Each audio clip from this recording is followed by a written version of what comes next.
מאז שבן גביר נכנס למשרד לביטחון פנים, אנחנו ממש רואים בכמה תחנות, תחנת חדרה, תחנת ירושלים ומחוז תל אביב, אנחנו כן רואים שינוי, בעיקר בזה שהשוטרים כבר לא אכפת, אין חוק, זאת אומרת, עושים מה שבא להם,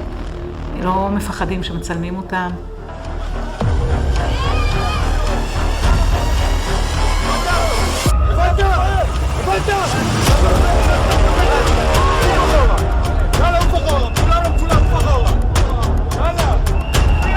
אין פחד ממח"ש, הם לוקחים לעצמם את הזכות